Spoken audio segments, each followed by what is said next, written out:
ನಮಸ್ಕಾರ. ನೀವು ಕೇಳ್ತಾ ಇದ್ದೀರಾ ನಿಮ್ಮ ಬೆಳಗಾವಿಯ ಮೊಟ್ಟ ಮೊದಲ ಸಮುದಾಯ ಬಾನುಲಿ ಕೇಂದ್ರ. ಇದು KLE ಧ್ವನಿ 90.4 FM. ನಮ್ಮ ಇಂದಿನ ವಿಶೇಷ ಕಾರ್ಯಕ್ರಮಕ್ಕೆ ಪ್ರೀತಿಯ ಸ್ವಾಗತ ಕೋರ್ತಾ ಇದ್ದೀನಿ. ಎಂದಿನಂತೆ ನಾನು ಅನುಪಮ. ನಮ್ಮ ಇಂದಿನ ವಿಶೇಷ ಕಾರ್ಯಕ್ರಮದಲ್ಲಿ ಲೋಕ್ ಅದಾಲತ್ ಕುರಿತು ಮಾಹಿತಿಯನ್ನ ಹಂಚಿಕೊಳ್ಳಲಿದ್ದಾರೆ ಗೌರವಾನ್ವಿತ ಪ್ರಧಾನ ಜಿಲ್ಲಾ ಮತ್ತು ಸತ್ರ ನ್ಯಾಯಾಧೀಶರು ಬೆಳಗಾವಿ ಮತ್ತು ಅಧ್ಯಕ್ಷರು ಜಿಲ್ಲಾ ಕಾನೂನು ಸೇವೆಗಳ ಪ್ರಾಧಿಕಾರ ಬೆಳಗಾವಿ ಶ್ರೀಯುತ ಮಂಜುನಾಥ್ ನಾಯಕ್ ಅವರು. ಸರ್ ನಮಸ್ತೆ, ಕಾರ್ಯಕ್ರಮಕ್ಕೆ ಸ್ವಾಗತ. ನಮಸ್ತೆ ಮೇಡಮ್. ಸರ್, ಇವಾಗ ಬಹಳಷ್ಟು ಸಾರಿ ಒಂದು ಕಾನೂನುಗಳ ವಿಚಾರವಾಗಿ ಜನಸಾಮಾನ್ಯರಲ್ಲಿ ಒಂದಷ್ಟು ಗೊಂದಲ ಇರುತ್ತೆ. ಯಾಕಂದ್ರೆ ಯಾವ ಕೋರ್ಟಿಗೆ ಹೋಗಬೇಕು, ಸಮಸ್ಯೆಗಳನ್ನ ಹೇಗೆ ಪರಿಹಾರ ಮಾಡಿಕೊಳ್ಬೇಕು ಅಂತ. ಆದ್ರೆ ಇತ್ತೀಚಿನ ದಿನಗಳಲ್ಲಿ ಈ ಲೋಕ್ ಅದಾಲತ್ ಸಾಕಷ್ಟು ಸಮಸ್ಯೆಗಳಿಗೆ ಪರಿಹಾರವನ್ನ ನೀಡ್ತಾ ಇದೆ. ಹಾಗಾಗಿ ಮೊದಲಿಗೆ ಲೋಕ್ ಅದಾಲತ್ ಅಂದ್ರೇನು, ಇದರ ಮೂಲ ಉದ್ದೇಶ ಏನು ಸರ್? ಲೋಕ್ ಅದಾಲತ್ ಅಂದ್ರೆ ಜನತಾ ನ್ಯಾಯಾಲಯ ಅಂತ ನಾವು ಕನ್ನಡದಲ್ಲಿ ಅದಕ್ಕೆ ಹೇಳ್ತೇವೆ. ಮೂಲ ಉದ್ದೇಶ ಪ್ರಕರಣಗಳನ್ನ ರಾಜಿಯಲ್ಲಿ ಇತ್ಯರ್ಥಪಡಿಸಿಕೊಳ್ಳುವಂಥದ್ದು. ಅದು ನ್ಯಾಯಾಲಯದಲ್ಲಿರುವಂತಹ ಪ್ರಕರಣಗಳಾಗಿರ್ಬೋದು ಅಥವಾ ಮುಂದೆ ನ್ಯಾಯಾಲಯಕ್ಕೆ ಬರಬಹುದಾದಂಥ ಪ್ರಕರಣಗಳಾಗಿರಬಹುದು. ಇಂತಹ ಪ್ರಕರಣಗಳನ್ನು ಗುರುತಿಸಿಕೊಂಡು ಅದನ್ನು ಉಭಯ ಪಕ್ಷಗಾರರನ್ನು ಕರೆಯಿಸಿ ಅವರ ನಡುವೆ ಸಂಧಾನವನ್ನು ಏರ್ಪಡಿಸಿ ಆ ಮೂಲಕ ಒಂದು ರಾಜಿಯಲ್ಲಿ ಒಂದು ಪ್ರಕರಣವನ್ನು ಇತ್ಯರ್ಥ ಮಾಡುವಂಥ ವೇದಿಕೆಯೇ ಲೋಕ್ ಅದಾಲತ್ ಅಥವಾ ಜನತಾ ನ್ಯಾಯಾಲಯ ಅಂತ ನಾವು ಕಳ್ತೇವೆ. ಸರ್, ಈಗ ಬಹಳಷ್ಟು ಜನಕ್ಕೆ ಮತ್ತೊಂದು ಗೊಂದಲ ಅಂದ್ರೆ ಲೋಕ್ ಅದಾಲತ್ಗಳ ಮೂಲಕ ಯಾವೆಲ್ಲ ಒಂದು ಪ್ರಕರಣಗಳನ್ನ ಪರಿಹರಿಸಿಕೊಳ್ಳಬಹುದು ಅಥವಾ ಯಾವ ಸಂದರ್ಭದಲ್ಲಿ ಪರಿಹರಿಸಿಕೊಳ್ಳಲಿಕ್ಕೆ ಸಾಧ್ಯವಾಗೋದಿಲ್ಲ. ಲೋಕ್ ಅದಾಲತ್ ನಲ್ಲಿ ಕೆಲವೊಂದು ಪ್ರಕರಣಗಳನ್ನು ಹೊರತುಪಡಿಸಿ ಸಾಮಾನ್ಯವಾಗಿ ಎಲ್ಲಾ ಪ್ರಕರಣಗಳನ್ನು ಕೂಡ ನಾವು ರಾಜಿ ಮೂಲಕ ಇತ್ಯರ್ಥಪಡಿಸಬಹುದು. ತಮಗೆಲ್ಲ ಗೊತ್ತಿದ್ದಾಗೆ ನ್ಯಾಯಾಲಯದಲ್ಲಿರುವಂತಹ ಪ್ರಕರಣಗಳನ್ನು ನಾವು ಎರಡು ವಿಧವಾಗಿ ವಿಂಗಡಿಸಬಹುದು. ಒಂದು ಸಿವಿಲ್ ವಿವಾದಗಳು, ಮತ್ತೊಂದು ಕ್ರಿಮಿನಲ್ ವಿವಾದಗಳು. ಕ್ರಿಮಿನಲ್ ವಿವಾದಗಳಲ್ಲಿ ಒಂದು ಕಾನೂನಿನಲ್ಲಿಯೇ ಹೇಳುತ್ತೆ, ಕೆಲವೊಂದು ಪ್ರಕರಣಗಳು ತುಂಬ ಗುರುತರವಾಗಿರುತ್ತೆ, ಅವುಗಳನ್ನು ರಾಜಿ ಮಾಡಬಾರದು ಅಂತ. ಉದಾಹರಣೆಗೆ ಕೊಲೆ, ದರೋಡೆ, ಇಂತಹ ಒಂದು ಘೋರ ಅಪರಾಧಗಳು ಯಾವುದಿರುತ್ತೆ ಅವುಗಳನ್ನು ರಾಜಿ ಮಾಡಬಾರದು ಅಂತ ಹೇಳ್ಕೊಂಡು ಕಾನೂನಿನ ಪುಸ್ತಕದಲ್ಲಿಯೇ ಇದೆ. ಅವುಗಳನ್ನು ಹೊರತುಪಡಿಸಿ ಕ್ರಿಮಿನಲ್ ಪ್ರಕರಣಗಳು ಎಲ್ಲವೂ ಕೂಡ ರಾಜಿಯಲ್ಲಿ ಇತ್ಯರ್ಥವಾಗುತ್ತೆ. ಒಂದು ಉದಾಹರಣೆ ಕೊಡಬೇಕಂತಾದರೆ ನಾನು ಚೆಕ್ ಬೌನ್ಸ್ ಪ್ರಕರಣ ಈಗ ಬಹಳಷ್ಟು ಚಾಲ್ತಿಯಲ್ಲಿ, ಈಗ ನಮ್ಮ ಸಾಕಷ್ಟು ಹಣಕಾಸು ವ್ಯವಹಾರಗಳು ಚೆಕ್ ಮೂಲಕವೇ ನಡೆಯುತ್ತಿರುವುದರಿಂದ ನ್ಯಾಯಾಲಯಗಳಲ್ಲಿ ಸಾಕಷ್ಟು ಚೆಕ್ ಬೌನ್ಸ್ ಪ್ರಕರಣಗಳು ದಾಖಲಾಗುತ್ತೆ. ಇಂಥ ಒಂದು ಚೆಕ್ ಬೌನ್ಸ್ ಪ್ರಕರಣಗಳಲ್ಲಿ ನಾವು ಉಭಯ ಪಕ್ಷಗಾರರು ಅಂದರೆ ಫಿರ್ಯಾದಿ ಇರ್ತಾನೆ ಮತ್ತು ಆರೋಪಿ ಇರ್ತಾನೆ, ಅವರನ್ನು ಕರೆಯಿಸಿ ಅವರನ್ನು ಸಂಧಾನ ಏರ್ಪಡಿಸ್ತೇವೆ. ಯಾಕಂತೇಳಿದ್ರೆ ಕೆಲವೊಮ್ಮೆ ಚೆಕ್ನಲ್ಲಿ ಬರೆದ ಹಣವೇ ನಿಜವಾದ ಒಂದು ಹಣಕಾಸಿನ ವ್ಯವಹಾರ ಆಗಿರುವುದಿಲ್ಲ. ನಾವು ಅವರನ್ನು ಕರೆಸಿ ಇಬ್ಬರನ್ನು ಕೂತ್ಕೊಳಿಸಿ ಸಂಧಾನ ಮಾಡಿದಾಗಲೇ ನಮಗೆ ನಿಜವಾದ ಹಣಕಾಸಿನ ವ್ಯವಹಾರ ಏನು, ಎಷ್ಟು ಹಣ ಬಾಕಿ ಇದೆ ಎನ್ನುವುದು ತಿಳಿದು ಬರುತ್ತೆ. ಈ ರೀತಿ ಒಂದು ಚೆಕ್ ಪ್ರಕರಣಗಳನ್ನು ನಾವು ಇತ್ಯರ್ಥಪಡಿಸ್ತೇವೆ. ಇನ್ನು ಸಿವಿಲ್ ವಿವಾದಕ್ಕೆ ವಿಷಯಕ್ಕೆ ಬಂದರೆ ಕೌಟುಂಬಿಕ ವಿವಾದಗಳು ಇವಾಗ ಬಹಳಷ್ಟು ಆಗ್ತಾ ಇದೆ. ಕೌಟುಂಬಿಕ ನ್ಯಾಯಾಲಯದಲ್ಲಿರುವಂಥ ಕೌಟುಂಬಿಕ ವಿವಾದ ಇರ್ಬೋದು, ಅದೇ ರೀತಿ ಆಸ್ತಿಗಳ ವಿವಾದ, ಅಣ್ಣ ತಮ್ಮಂದಿರ ನಡುವೆ ಪಾಲು ವಿಚಾರಕ್ಕೆ ಸಂಬಂಧಪಟ್ಟ ವಿವಾದ ಆಗಿರ್ಬೋದು, ಅಥವಾ ಖರೀದಿ ವ್ಯವಹಾರ, ಆಸ್ತಿಯನ್ನು ಖರೀದಿ ಮಾಡಿಕೊಡುತ್ತೇನೆ ಅಂತ ಹೇಳಿಕೊಂಡು ಹಣ ಸ್ವೀಕರಿಸಿ ಮತ್ತೆ ಖರೀದಿ ಮಾಡಿಕೊಡಲು ನಿರಾಕರಿಸಿದ ಇಂಥ ಎಲ್ಲ ಪ್ರಕರಣಗಳು, ಸಿವಿಲ್ ವ್ಯವಹಾರದ ಎಲ್ಲ ಪ್ರಕರಣಗಳು ಕೂಡ ರಾಜಿಯಲ್ಲಿ ಇತ್ಯರ್ಥ ಆಗುತ್ತೆ. ಸರ್, ಇವಾಗ ಈಗ ಲೋಕ್ ಅದಾಲತ್ನಲ್ಲಿ ಒಂದು ಪ್ರಕರಣವನ್ನ ಇವಾಗ ಪರಿಹಾರ ಮಾಡಬೇಕು ಅಂದ್ರೆ ಯಾವ ರೀತಿ ಒಂದು ಪ್ರಕ್ರಿಯೆ ನಡೆಯುತ್ತೆ ಸರ್? ಮೊದಲಿಗೆ ಒಂದು ಪ್ರಕರಣ ನ್ಯಾಯಾಲಯದಲ್ಲಿರುವಂತಹ ಪ್ರಕರಣಗಳಲ್ಲಿ ನ್ಯಾಯಾಧೀಶರು ಉಭಯ ಪಕ್ಷಗಾರರನ್ನ ಮತ್ತು ಅವರ ವಕೀಲರನ್ನ ಕೇಳ್ತಾರೆ, ನೀವು ರಾಜಿ ಮಾಡಲಿಕ್ಕೆ ಸಿದ್ಧರಿರ್ತೀರಾ ಅಂತ ಹೇಳಿ. ಕೆಲವೊಮ್ಮೆ ಉಭಯ ಪಕ್ಷಗಾರರು ಒಪ್ತಾರೆ, ನಾವು ಸಿದ್ಧರಿದ್ದೇವೆ ಅಂತ. ಕೆಲವೊಮ್ಮೆ ಒಬ್ಬ ಪಕ್ಷಗಾರರು ಕೂಡ ಒಪ್ತಾರೆ. ಈ ರೀತಿ ಒಬ್ಬ ಪಕ್ಷಗಾರ ಒಪ್ಪಿದರೂ ಕೂಡ ಅಥವಾ ಕೊಡದೇ ಇದ್ರೂ ಕೂಡ, ಮತ್ತು ಇನ್ನೊಂದು ಕೆಲವು ಸಂದರ್ಭದಲ್ಲಿ ನ್ಯಾಯಾಲಯಕ್ಕೆ ಮನವರಿಕೆ ಆಗುತ್ತೆ. ಇದೊಂದು ತೀವ್ರ ಕಷ್ಟಕರವಾದ ವಿಷಯ ಅಲ್ಲ, ಇದೊಂದು ರಾಜಿಯಲ್ಲಿ ತೀರ್ಮಾನ ಆಗುವಂಥ ವಿಚಾರ ಅಂತ ಮನಗಂಡ್ರೆ ನ್ಯಾಯಾಲಯ ಅದನ್ನು ಲೋಕ್ ಅದಾಲತ್ಗೆ ಕಳಿಸಿಕೊಡ್ತದೆ ಆ ಪ್ರಕರಣವನ್ನು. ಲೋಕ್ ಅದಾಲತ್ ಹೇಗೆ ನಡೆಯುತ್ತದೆ ಅಂತ ಹೇಳಿದ್ರೆ ಅಲ್ಲಿ ಇಬ್ಬರು ಸಂಧಾನಕಾರರಾಗಿ ಇರ್ತಾರೆ. ಒಬ್ಬರು ನ್ಯಾಯಾಧೀಶರು, ಇನ್ನೊಬ್ಬರು ಸಾಮಾನ್ಯವಾಗಿ ವಕೀಲರೇ ಆಗಬೇಕಂತಿಲ್ಲ, ನಾವು ನ್ಯಾಯಾಲಯದಲ್ಲಿ ವಕೀಲರನ್ನ ಇನ್ನೊಬ್ಬ ಸಂಧಾನಕಾರರಾಗಿ ಏರ್ಪಡಿಸಿ ಅಲ್ಲಿಗೆ ಉಭಯ ಪಕ್ಷಗಾರರನ್ನ ಮತ್ತು ಅವರ ವಕೀಲರನ್ನ ಕರೆಸಿ ಮಾತನಾಡುತ್ತೇವೆ. ಈ ಸಂಧಾನ ನ್ಯಾಯಾಲಯದ ಹೊರಗಡೆ ನಡೆಯುತ್ತೆ. ತಮ್ಗೆ ಗೊತ್ತಿರ್ಬೋದು, ನ್ಯಾಯಾಲಯದಲ್ಲಿ ಬಹಳಷ್ಟು ಹೇಳದೇ ಇರುವಂಥ ವಿಚಾರಗಳು ಸಂಧಾನದಲ್ಲಿ ಹೊರಗೆ ಬರುತ್ತೆ. ಈ ನಿಟ್ಟಿನಲ್ಲಿ ಸಂಧಾನಕಾರರು ಮಾತನಾಡಿಕೊಂಡು ಉಭಯ ಪಕ್ಷಗಾರರನ್ನು ಒಂದು ರಾಜಿಗೆ ಬರುವಂತೆ ಪ್ರಯತ್ನವನ್ನು ಮಾಡ್ತಾರೆ. ರಾಜಿಗೆ ಬಂದ ನಂತರ ಅವರು ಒಂದು ನ್ಯಾಯಾಲಯ ಅಲ್ಲಿಯೇ ಲೋಕ ಅದಾಲತ್ನಲ್ಲಿ ಒಂದು ರಾಜಿ ಅರ್ಜಿಯನ್ನು ಹಾಕ್ತಾರೆ. ನಾವು ಯಾವ ರೀತಿ ರಾಜಿ ಮಾಡಿಕೊಂಡಿದ್ದೇವಂತ. ಅವರು ರಾಜಿ ಅರ್ಜಿಯನ್ನು ಹೌದು ನಾವು ಒಪ್ಕೊಂಡಿದ್ದೇವೆ ಅಂತ ಹೇಳಿದ ಕೂಡಲೇ ಅದು ರಾಜಿ ಅರ್ಜಿ ಸ್ವೀಕಾರ ಆಗಿ ಲೋಕ ಅದಾಲತ್ನಲ್ಲಿ ಪ್ರಕರಣ ಇತ್ಯರ್ಥ ಆಗುತ್ತೆ. ಸರ್, ಇವಾಗ ಲೋಕ ಅದಾಲತ್ ಒಂದು ತೀರ್ಪು ಏನ್ ನೀಡುತ್ತಲ್ವಾ, ಅದು ಅಂತಿಮನ ಅಥವಾ ಆ ತೀರ್ಪಿನ ವಿರುದ್ಧ ನಾವು ಮೇಲ್ಮನವಿ ಏನಾದರೂ ಸಲ್ಲಿಸಬಹುದಾ ಅಂತ? ಇದೇ ಒಂದು ಲೋಕ ಅದಾಲತ್ನಲ್ಲಿ ಪ್ರಕರಣ ತೀರ್ಮಾನ ಆಗುವುದರ ವಿಶೇಷತೆ. ನಾವು ಪ್ರತಿ ನ್ಯಾಯಾಲಯದಲ್ಲಿ ಬಹಳಷ್ಟು ಪ್ರಕರಣಗಳು ಪ್ರತಿನಿತ್ಯ ಇತ್ಯರ್ಥ ಆಗುತ್ತೆ. ಅಲ್ಲಿ ವಿವಾದ ಕೊನೆಗೊಳ್ಳಲ್ಲ. ನ್ಯಾಯಾಲಯದ ತೀರ್ಪು ಅನ್ನು ಪ್ರಶ್ನಿಸುವ ಅವಕಾಶ ಇರುತ್ತೆ. ಮೇಲ್ಮನವಿ ನ್ಯಾಯಾಲಯದಲ್ಲಿ, ಒಂದು ಸಿವಿಲ್ ನ್ಯಾಯಾಲಯದಲ್ಲಿ ಒಂದು ವಿವಾದ ಇತ್ಯರ್ಥ ಆದರೆ ಅದರ ವಿರುದ್ಧ ಹೆಚ್ಚುವರಿ ಹಿರಿಯ ಸಿವಿಲ್ ನ್ಯಾಯಾಲಯದಲ್ಲಿ ಮೇಲ್ಮನವಿಯನ್ನು ಸಲ್ಲಿಸಬಹುದು. ಅದೇ ರೀತಿ ಹೆಚ್ಚುವರಿ ಹಿರಿಯ ಸಿವಿಲ್ ನ್ಯಾಯಾಲಯದಿಂದ ಮೇಲ್ಮನವಿಯನ್ನು ಜಿಲ್ಲಾ ನ್ಯಾಯಾಲಯಕ್ಕೆ, ಜಿಲ್ಲಾ ನ್ಯಾಯಾಲಯದಿಂದ ಉಚ್ಚ ನ್ಯಾಯಾಲಯಕ್ಕೆ, ಉಚ್ಚ ನ್ಯಾಯಾಲಯದಿಂದ ಸರ್ವೋಚ್ಚ ನ್ಯಾಯಾಲಯಕ್ಕೆ, ಈ ರೀತಿ ಅದು ಹೋಗ್ತಾ ಇರುತ್ತೆ. ಆದರೆ ಜನತಾ ನ್ಯಾಯಾಲಯದ ತೀರ್ಮಾನ ಅಂತಿಮವಾಗಿರುತ್ತೆ. ಅದರ ವಿರುದ್ಧ ಯಾವುದೇ ಮೇಲ್ಮನವಿಗೆ ಅವಕಾಶವಿಲ್ಲ. ಯಾಕಂತ ಹೇಳಿದ್ರೆ ಅದು ತೀರ್ಮಾನ ಉಭಯ ಪಕ್ಷಗಾರರು ಒಪ್ಪಿಕೊಂಡು ರಾಜಿಯಲ್ಲಿ ಮಾಡಿದ ತೀರ್ಮಾನ ಆಗಿರೋದ್ರಿಂದ. ನ್ಯಾಯಾಲಯದ ತೀರ್ಮಾನ ರಾಜಿಯಲ್ಲಿ ಆಗಿರುವುದಲ್ಲ, ಅದು ನ್ಯಾಯಾಧೀಶರು ಕೊಟ್ಟಂಥ ಒಂದು ತೀರ್ಪು. ಆ ಕಾರಣಕ್ಕಾಗಿ ಲೋಕ ಅದಾಲತ್ನ ಒಂದು ವಿಶೇಷ ಏನಂತ ಹೇಳಿದ್ರೆ ಪ್ರಕರಣಕ್ಕೆ ಅಂತಿಮವಾದ ಒಂದು ವಿದಾಯವನ್ನು, ಮುಕ್ತಾಯವನ್ನು ಹೇಳುತ್ತೆ. ಖಂಡಿತ ಸರ್. ಸರ್, ಇನ್ನು ಲೋಕ ಅದಾಲತ್ಗಳ ಮೂಲಕ ಒಂದು ಪ್ರಕರಣವನ್ನ ಬಗೆಹರಿಸಿಕೊಳ್ಳುವುದರಿಂದ ಆರ್ಥಿಕವಾಗಿ, ಮಾನಸಿಕವಾಗಿ ಹಾಗೇನೆ ಸಮಯದ ಉಳಿತಾಯ ಆಗುವ ಒಂದು ಕುರಿತು ನಾವು ಲೋಕ ಅದಾಲತ್ನಲ್ಲಿ ಪ್ರಕರಣ, ಯಾವುದೇ ಪ್ರಕರಣ ಇತ್ಯರ್ಥ ಆದಲ್ಲಿ ಮೊದಲನೆಯದಾಗಿ ಪಕ್ಷಗಾರರು ನ್ಯಾಯಾಲಯಕ್ಕೆ ಏನು ನ್ಯಾಯಾಲಯದ ಶುಲ್ಕವನ್ನು ಕೊಟ್ಟಿರ್ತಾರೋ ಅದು ಅನ್ನು ವಾಪಸ್ ಕೊಡ್ತೇವೆ. ಪ್ರತಿಯೊಂದು ಸಿವಿಲ್ ವಿವಾದಕ್ಕೆ ಪಕ್ಷಗಾರರು ಇಷ್ಟು ನ್ಯಾಯಾಲಯದ ಶುಲ್ಕವನ್ನು ಕಟ್ಟಬೇಕು ಅಂತ ಇರುತ್ತೆ. ಅದು ನಾವು ಒಂದು ತೀರ್ಪಿನ ಮೂಲಕ ಇತ್ಯರ್ಥ ಆದಾಗ ನಾವು ಆ ಶುಲ್ಕವನ್ನು ವಾಪಸ್ ಕೊಡಲ್ಲ. ಆದರೆ ಲೋಕ ಅದಾಲತ್ನಲ್ಲಿ ಆ ಪ್ರಕರಣ ತೀರ್ಮಾನ ಆದಲ್ಲಿ ನಾವು ಆ ನ್ಯಾಯಾಲಯದ ಶುಲ್ಕ ವಾಪಸ್ ಕೊಡ್ತೇವೆ. ಇದು ಆರ್ಥಿಕವಾಗಿ ಪಕ್ಷಗಾರರಿಗೆ ಸಿಗುವಂಥ ಒಂದು ಲಾಭ. ಎರಡನೇದು ಸಮಯ. ಬಹುಶಃ ತಮಗೆ ಗೊತ್ತಿರ್ಬೋದು ನ್ಯಾಯಾಲಯದಲ್ಲಿ ಪ್ರಕರಣಗಳು ಎಷ್ಟು ಸಮಯ ತೆಗೆದುಕೊಳ್ಳುತ್ತೆ ಎಂಬುದು. ಒಮ್ಮೆ ರಾಜಿಯಲ್ಲಿ ಇತ್ಯರ್ಥ ಆದರೆ ಅವರ ಸಮಯ ಬಹಳಷ್ಟು ಉಳಿತಾಯ ಆಗುತ್ತೆ. ಅವರು ತಮ್ಮ ಏನು ಕೆಲಸ ಏನಿದೆ, ತಮ್ಮ ವೃತ್ತಿಯಲ್ಲಿದೆ, ಅದರಲ್ಲಿ ತಮ್ಮನ್ನು ತೊಡಗಿಸಿಕೊಳ್ಬೋದು. ಎರಡನೇದು. ಮೂರನೇದು, ನಾವು ಲೋಕ ಅದಾಲತ್ನಲ್ಲಿ ಅವರು ವಕೀಲರನ್ನ ಇಟ್ಕೊಳ್ಳದೇ ಇರುವ ಸಾಧ್ಯತೆ ಇಲ್ಲದೇ ಇದ್ದ ಪಕ್ಷದಲ್ಲಿ ನಾವು ಕಾನೂನು ಸೇವಾ ಪ್ರಾಧಿಕಾರದಿಂದ ಅವರಿಗೆ ವಕೀಲರನ್ನು ನೇಮಕ ಮಾಡಿಕೊಡ್ತೇವೆ. ಆ ವಕೀಲರ ಫೀಸನ್ನು ಕೂಡ ನಾವೇ ಕೊಡ್ತೇವೆ. ಅಂಥ ಒಂದು ಸಂದರ್ಭದಲ್ಲಿ ಅವರಿಗೆ ಪುನಃ ಹಣಕಾಸಿನ ಒಂದು ಲಾಭ ಇರುತ್ತೆ. ಇನ್ನು ಮಾನಸಿಕವಾದ ಒಂದು ಏನು ಲಾಭ, ಅದನ್ನು ನಾವು ಹೇಳಲಿಕ್ಕೆ ಸಾಧ್ಯ ಇಲ್ಲ. ಯಾಕಂದರೆ ಒಂದು ನ್ಯಾಯಾಲಯದಲ್ಲಿ ಪ್ರಕರಣ ಇದ್ರಂತಾದರೆ ಪ್ರತಿದಿನ ಒಬ್ಬ ವ್ಯಕ್ತಿ ತಾನು ಪಡುವ ಸಂಕಷ್ಟಗಳು ಅದು ಬಹುಶಃ ನಾನು ಇಲ್ಲಿ ಹೇಳಲಿಕ್ಕೆ ಸಾಧ್ಯ ಆಗಲ್ಲ. ಅಂಥದ್ರಲ್ಲಿ ಆ ಪ್ರಕರಣ ಇತ್ಯರ್ಥ ಆದಲ್ಲಿ ಅವನಿಗೆ ಸಿಕ್ಕುವಂಥ ಒಂದು ಮಾನಸಿಕವಾದಂಥ ಒಂದು ಏನು ನೆಮ್ಮದಿ ಅದು ತುಂಬ ಆಗುತ್ತೆ. ಎರಡನೇದಾಗಿ, ಒಂದು ಇಬ್ಬರು ವ್ಯಕ್ತಿಗಳ ನಡುವಿನ ವಿವಾದ ಇತ್ಯರ್ಥ ಆಗಿ ಅವರು ಶಾಂತಿಯಿಂದ ನ್ಯಾಯಾಲಯದಿಂದ ಹೊರಗೆ ಹೋಗುವ ಹಾಗೆ ಮಾಡ್ತೇವೆ. ಅದು ಕೂಡ ಒಂದು ಲಾಭ ಆಗುತ್ತೆ.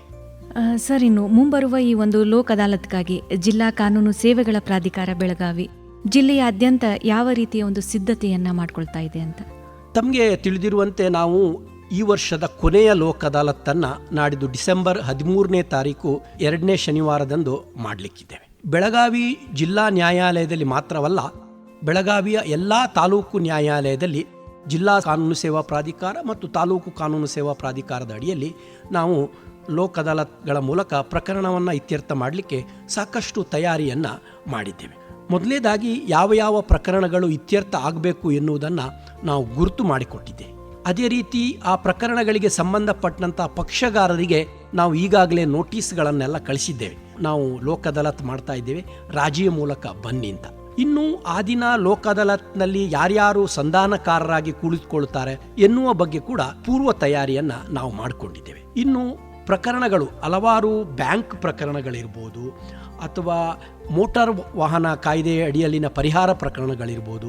ಇದರಲ್ಲಿ ನಾವು ಇನ್ಶೂರೆನ್ಸ್ ಕಂಪನಿಯವರನ್ನು, ಅರ್ಜಿದಾರರನ್ನು ಕರೆಸಿ ಈಗಾಗಲೇ ಸಭೆಗಳನ್ನು ಮಾಡಿ ಅವರು ಈ ಲೋಕ ಅದಾಲತ್ನೆಲ್ಲ ಯಶಸ್ವಿ ಮಾಡಿಕೊಡಲಿಕ್ಕೆ ಸಾಕಷ್ಟು ಸಿದ್ಧತೆಗಳನ್ನು ನಾವು ಮಾಡಿಕೊಂಡಿದ್ದೇವೆ. ಸರ್, ಈಗ ಹೆಚ್ಚಾಗಿ ಲೋಕ ಅದಾಲತ್ಗಳಲ್ಲಿ ಬ್ಯಾಂಕ್ಗಳು, ವಿಮಾ ಕಂಪನಿಗಳು, ಹಾಗೆಯೇ ಸಾರಿಗೆ ನಿಗಮಗಳು ಹೀಗೆ ಮುಂತಾದವುಗಳು ಹೆಚ್ಚಿನ ಸಂಖ್ಯೆಯಲ್ಲಿ ಭಾಗವಹಿಸ್ತಾ ಇವೆ. ಇದರಿಂದ ಸಾರ್ವಜನಿಕರಿಗೆ ಹೇಗೆ ಪ್ರಯೋಜನ ಆಗುತ್ತೆ ಅಂತ? ಇವೆಲ್ಲವೂ ಕೂಡ ಸಾರ್ವಜನಿಕವಾಗಿ ಸರ್ಕಾರದ ಅಧೀನದಲ್ಲಿರುವಂಥ ಕೆಲವು ಸಂಸ್ಥೆಗಳಾಗಿರುತ್ತೆ.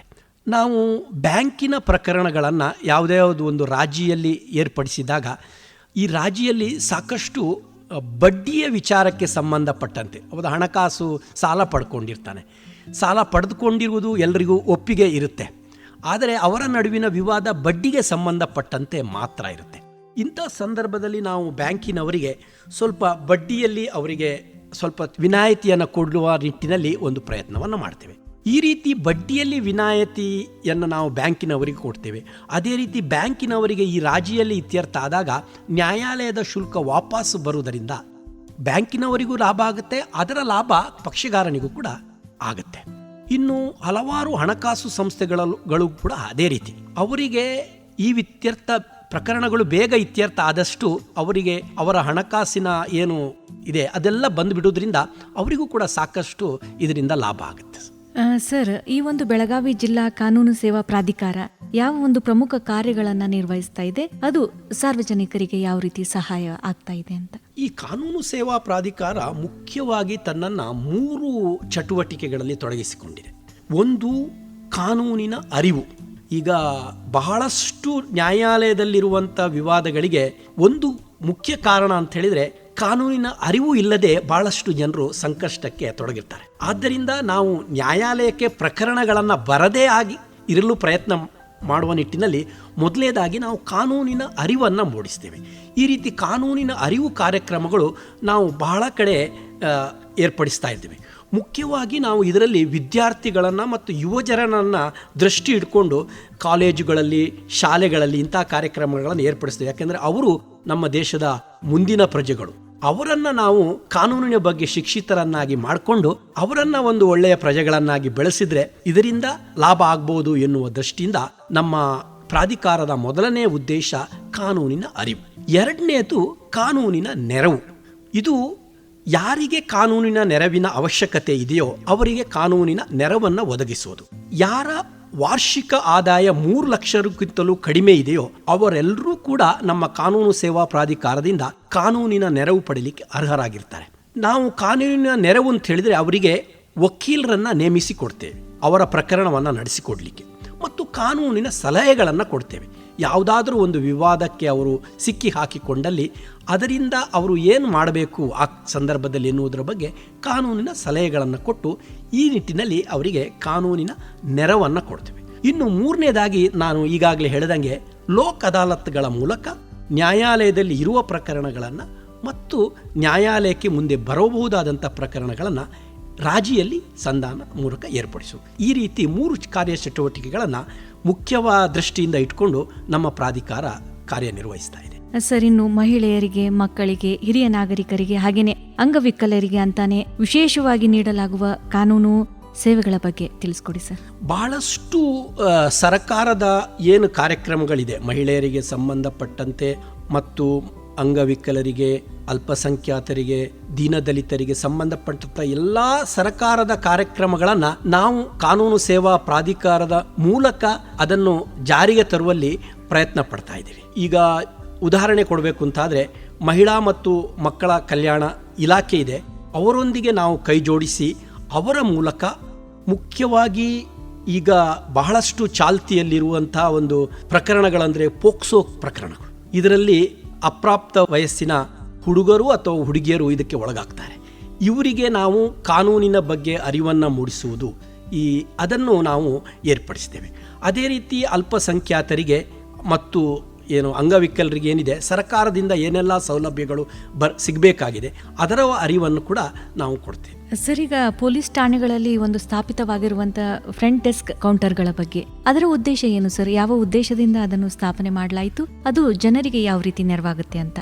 ಈಗ ಬಹಳಷ್ಟು ಮಂದಿಗೆ ಒಂದು ಅಭಿಪ್ರಾಯ ಏನು ಅಂತ ಹೇಳಿದ್ರೆ, ನಾವು ಪೊಲೀಸ್ ಠಾಣೆಗೆ ಹೋಗುವುದೇ ಒಂದು ದೊಡ್ಡ ಅಪರಾಧ ಆಗುತ್ತೆ ಅಂತ, ಅಪವಾದ ಆಗುತ್ತೆ ಅಂತ ಹೇಳಿಕೊಂಡೆ ಒಂದು ತಪ್ಪು ಅಭಿಪ್ರಾಯ ನಮ್ಮ ಜನರಲ್ಲಿದೆ. ಆ ಕಾರಣಕ್ಕಾಗಿ ತೊಂದರೆ ಅನುಭವಿಸಿದವರು ಕೂಡ ಪೊಲೀಸ್ ಠಾಣೆಗೆ ಹೋಗಲಿಕ್ಕೆ ಹೆದರ್ತಾರೆ. ಅಂಥ ಒಂದು ಹೆದರಿಕೆ ಇರಬಾರ್ದು. ಅವರು ಕೂಡ ಪೊಲೀಸ್ ಠಾಣೆಗೆ ಹೋಗಬೇಕು. ಅವರ ವಿವಾದ ಏನಿದೆ, ಅವರ ಮೇಲೆ ಆದಂಥ ದೌರ್ಜನ್ಯ ಅಥವಾ ಏನಾದರೂ ತಪ್ಪುಗಳು ಏನಿದೆ ಅದಕ್ಕೆ ಅವರು ಪರಿಹಾರ ಪಡಿಬೇಕು ಎನ್ನುವ ದೃಷ್ಟಿಯಿಂದ ನಾವು ಪ್ರತಿಯೊಂದು ಪೊಲೀಸ್ ಠಾಣೆಯಲ್ಲಿ ಇಂತಹ ಒಂದು ಹೆಲ್ಪ್ ಡೆಸ್ಕ್ಗಳನ್ನು ಹಾಕಿದ್ದೇವೆ. ಅದರ ಮೂಲಕ ನಾವು ಮುಖ್ಯವಾಗಿ ಅವರಿಗೆ ಪೊಲೀಸ್ ಮತ್ತು ಜನರ ನಡುವಿನ ಒಂದು ಏನು ಬಾಂಧವ್ಯ ಇದೆ ಅದನ್ನು ಒಳ್ಳೆಯ ರೀತಿಯಲ್ಲಿ ನಡೆಸಿಕೊಳ್ಳುವುದಕ್ಕೆ ಪ್ರಯತ್ನ ಮಾಡ್ತಾ ಇದ್ದೀವಿ. ಸರ್, ಇನ್ನು ಈ ಒಂದು ಬಾಲ ಕಾರ್ಮಿಕತೆ ಆಗಿರ್ಬೋದು, ಮಾನವ ಕಳ್ಳ ಸಾಗಾಣಿಕೆ, ಮಹಿಳಾ ಹಿಂಸೆ, ಈ ಸೈಬರ್ ಅಪರಾಧ, ಈ ವಿಷಯಗಳಲ್ಲಿ ಈ ಒಂದು ಜಿಲ್ಲಾ ಕಾನೂನು ಸೇವಾ ಪ್ರಾಧಿಕಾರ ಯಾವ ರೀತಿ ಜಾಗೃತಿಯನ್ನ ಮೂಡಿಸ್ತಾ ಇದೆ, ಹಾಗೆಯೇ ನೆರವನ್ನ ಯಾವ ರೀತಿ ನೀಡ್ತಾ ಇದೆ ಅಂತ? ನಾವು ಈ ಎಲ್ಲ ಕಾರ್ಯಕ್ರಮಗಳಿಗೆ ಸಂಬಂಧಪಟ್ಟಂಥ ಯಾವ ಇಲಾಖೆಗಳಿದೆ ಅವುಗಳೊಂದಿಗೆ ಕೈ ಜೋಡಿಸಿ ಇಂಥ ಒಂದು ಘಟನೆಗಳು ನಡೀತಾ ಇದೆ ಎನ್ನುವುದು ನಮ್ಮ ಗಮನಕ್ಕೆ ಬಂದಾಗ ನಾವು ಅದರ ಬಗ್ಗೆ ಸೂಕ್ಷ್ಮವಾಗಿ ಗಮನ ಹರಿಸ್ತೇವೆ. ಒಂದು, ಇನ್ನು ಈಗಾಗಲೇ ಇರುವಂಥ ಪ್ರಕರಣಗಳನ್ನು ಅದನ್ನು ಗುರುತಿಸಿಕೊಂಡು ಅದರಲ್ಲಿ ನೊಂದವರು ಯಾರಿದ್ದಾರೆ ಅವರಿಗೆ ಒಂದು ಪರಿಹಾರವನ್ನು ನಮ್ಮ ಕಾನೂನು ಸೇವೆಗಳ ಪ್ರಾಧಿಕಾರದ ಮೂಲಕ ಕೊಡಿಸುವಂಥ ಪ್ರಯತ್ನವನ್ನು ನಾವು ಮಾಡ್ತಾ ಇದ್ದೀವಿ. ಇನ್ನು ಮಾದಕ ದ್ರವ್ಯಗಳು ಈ ವಿಚಾರಕ್ಕೆ ಸಂಬಂಧಪಟ್ಟಂತೆ ನಾವು ಅದರ ದುಷ್ಪರಿಣಾಮಗಳ ಬಗ್ಗೆ ಅರಿವನ್ನು ಮೂಡಿಸುವ ಕಾರ್ಯಕ್ರಮವನ್ನು ಕೂಡ ಏರ್ಪಡಿಸ್ತಾ ಇದ್ದೀವಿ. ಸರ್, ಇವಾಗ ನ್ಯಾಯ ಎಲ್ರಿಗೂ ಹೆಚ್ಚಿನ ಸಂಖ್ಯೆಯಲ್ಲಿ ಸಿಗಬೇಕು ಅನ್ನುವ ಒಂದು ನಿಟ್ಟಿನಲ್ಲಿ ಈ ಒಂದು ಬೆಳಗಾವಿ ಜಿಲ್ಲಾ ಕಾನೂನು ಸೇವಾ ಪ್ರಾಧಿಕಾರ ಯಾವ ರೀತಿಯ ಹೊಸ ಯೋಜನೆಗಳನ್ನೇನಾದರೂ ಜಾರಿಗೆ ತಂದಿದೆಯಾ? ಹೊಸ ಯೋಜನೆಗಳು ಹಲವಾರು ಇದೆ. ನಮ್ಮಲ್ಲಿ ಏನಾಗ್ತಾ ಇದೆ ಅಂತ ಹೇಳಿದ್ರೆ, ಎಲ್ಲ ನೊಂದವರು ನ್ಯಾಯಾಲಯಕ್ಕೆ ಬರಲಿಕ್ಕೆ ಆಗ್ತಾ ಇಲ್ಲ. ನ್ಯಾಯಾಲಯದಲ್ಲಿರುವಂಥ ಎಲ್ಲ ಪ್ರಕರಣಗಳನ್ನು ನಮಗೆ ಬಹಳ ಶೀಘ್ರವಾಗಿ ವಿಲೇವಾರಿ ಮಾಡಲಿಕ್ಕೆ ಆಗ್ತಾ ಇಲ್ಲ. ಯಾಕಂತ ಹೇಳಿದ್ರೆ ನಮ್ಮಲ್ಲಿ ಜನಸಂಖ್ಯೆಗೆ ಅನುಗುಣವಾಗಿ ನ್ಯಾಯಾಲಯಗಳು ಏರ್ಪಡನೆ ಆಗಿಲ್ಲ. ಮತ್ತು ನ್ಯಾಯಾಲಯದಲ್ಲಿ ನಿಜವಾಗಲೂ ಇತ್ಯರ್ಥ ಆಗಬೇಕಾದಂಥ ವಿವಾದಗಳನ್ನು ಇತ್ಯರ್ಥಪಡಿಸಲಿಕ್ಕೆ ನಮಗೆ ಸಮಯ ಸಿಗ್ತಾ ಇಲ್ಲ. ಅಂಥ ಒಂದು ದೃಷ್ಟಿಯಿಂದ ಈ ಕೆಲವೊಂದು ಸಣ್ಣ ಪುಟ್ಟ ವಿವಾದಗಳು ಏನಿದೆ ಅವುಗಳನ್ನು ನಾವು ಈ ರಾಜಿ ಮೂಲಕ ಏರ್ಪಡಿಸಿ ನ್ಯಾಯಾಲಯಕ್ಕೆ ನಿಜವಾದ ವಿವಾದವನ್ನು ಇತ್ಯರ್ಥಪಡಿಸುವಂಥ ಒಂದು ಅವಕಾಶ, ಸಮಯವನ್ನು ಕೊಡುವ ಪ್ರಯತ್ನವನ್ನು ಮಾಡ್ತಾ ಇದ್ದೀವಿ. ಸರ್, ಇವಾಗ ಸಾರ್ವಜನಿಕರು ಈ ಒಂದು ಜಿಲ್ಲಾ ಕಾನೂನು ಸೇವಾ ಪ್ರಾಧಿಕಾರವನ್ನ ನಾನು ಸಂಪರ್ಕ ಮಾಡಬೇಕು, ಕಾನೂನಿನ ನೆರವನ್ನ ಪಡಿಬೇಕು, ಪರಿಹಾರವನ್ನ ಪಡಿಬೇಕು ಅನ್ನೋದಾದ್ರೆ ಯಾರನ್ನ ಸಂಪರ್ಕ ಮಾಡಬೇಕು, ಹೇಗೆ ಸಂಪರ್ಕ ಮಾಡಬೇಕು ಅಂತ?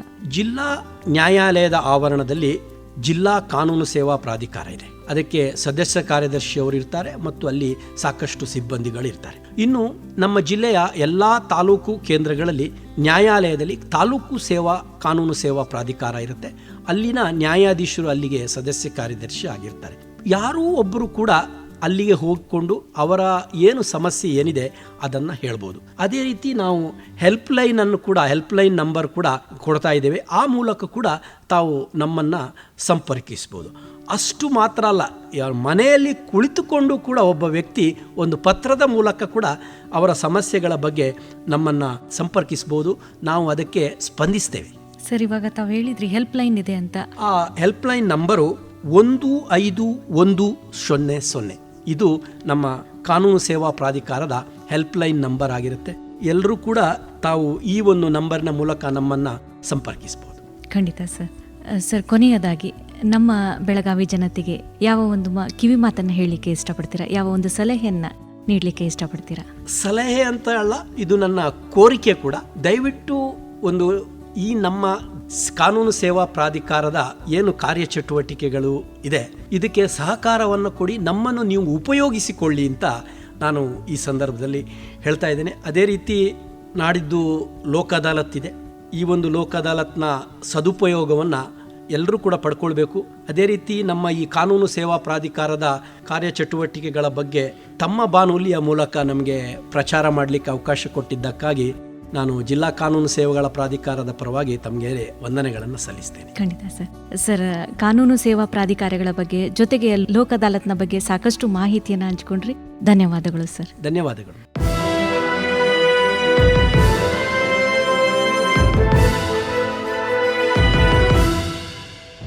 ಸ್ನೇಹಿತರೆ, ನಮ್ಮ ಇಂದಿನ ವಿಶೇಷ ಕಾರ್ಯಕ್ರಮದಲ್ಲಿ ಲೋಕ್ ಅದಾಲತ್ನ ಕುರಿತು ಮಾಹಿತಿಯನ್ನ ಹಂಚಿಕೊಂಡವರು ಗೌರವಾನ್ವಿತ ಪ್ರಧಾನ ಜಿಲ್ಲಾ ಮತ್ತು ಸತ್ರ ನ್ಯಾಯಾಧೀಶರು ಬೆಳಗಾವಿ ಹಾಗೂ ಅಧ್ಯಕ್ಷರು ಜಿಲ್ಲಾ ಕಾನೂನು ಸೇವೆಗಳ ಪ್ರಾಧಿಕಾರ ಬೆಳಗಾವಿಯ ಶ್ರೀಯುತ ಮಂಜುನಾಥ್ ನಾಯಕ್ ಅವರು.